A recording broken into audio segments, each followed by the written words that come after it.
In last week's National, one SNP MSP writing in support of the party's It's Scotland's Energy campaign attempted to take on the arguments of those who always pop up online with the same line. I write, but Scotland doesn't own any of its energy. It's all foreign companies anyway. As someone who not infrequently takes to social media to do just that, it's worth engaging with Karen Adams' argument, not least because the SNP are set to make the question of energy central to the 2026 election campaign. And if Karen Adams' arguments form the basis of their proposals, the primary beneficiary will not be the people of Scotland, but multinational corporations. The thrust of the article is that the matter of ownership of Scotland's resources is just one piece of the puzzle. Privately owned energy benefits the Scottish economy every day, writes Adam, and that's true, but to nowhere near the extent that it could. When a company, whether Scottish, UK-wide, European or international, extracts oil and gas from Scottish waters, they pay tax here. Well, they do, sometimes. In fact, the UK's corporate tax system is so weak that between 2017 and 2023, Shell, despite its immense wealth and resources, paid no tax here. In 2024, Shell received a £12.4 million rebate from the taxman, which not only meant that they effectively paid no tax, but that they ended up £7 million better off. This year they negotiated a merger with Equinor that will see them dodge a further £1.3 billion of UK tax. I don't want to dwell on this question because it's quite clear to most folk that these companies dodge their tax. It's quite clear to most folk that to laud the UK's corporate tax system as anything other than completely loophole-ridden is patently absurd. Karen Adam also writes that when companies build offshore wind, they pay leasing fees to Crown Estate Scotland and those revenues stay in Scotland.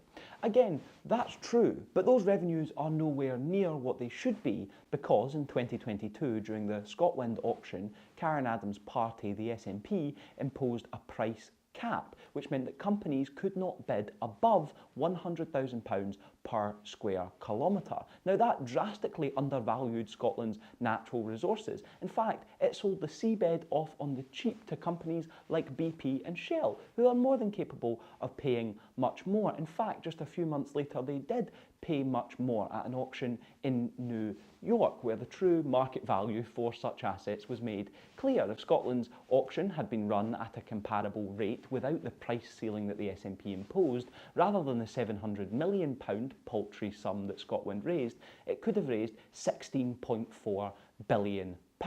What's more, when companies pledge to invest in the Scottish supply chain, very rarely does that investment materialise. Let's go back to ScotWind for a moment. If the domestic supply chain commitments that those companies made at the time to invest in Scotland's supply chain were to be met, the country would require 19 significant fabrication sites for offshore wind components. How many does Scotland have? In 2023, 0. That means that investment won't materialise at anything like the scale that Shell, BP and others promised. The result, and it's hardly a surprise that Karen Adams' piece doesn't acknowledge this given her party have no industrial strategy to speak of, is that jobs will be shipped offshore in order to manufacture offshore wind components for Scottish waters. Adams' article makes one other very important omission. There is no mention of the word profit.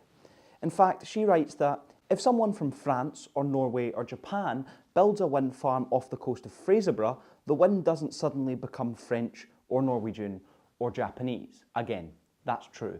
The profits, however, become French, Norwegian or Japanese. The wealth leaves Scotland. In fact, in 2021 alone, £36 billion was extracted from Scotland as a result of foreign direct investment. That's why the question of ownership is so much more than just one piece of the puzzle. That's why the question of ownership is so fundamental. That's why in 2016, although the policy was eventually scrapped, the SNP promised to establish a national energy company for Scotland. Without power or control over our resources, workers and communities are left to the mercy of the market. The deindustrialisation sweeping Scotland's east coast is the consequence. That's why this stuff matters. With our economy left in private hands, ExxonMobil can abandon Mossmorton, PetroIneos can cut and run from Grangemouth, and Petrofac can leave Aberdeen at the drop of a hat. Absent the power to control our economy, because fundamentally these companies operate internationally, Scotland's politicians have limited influence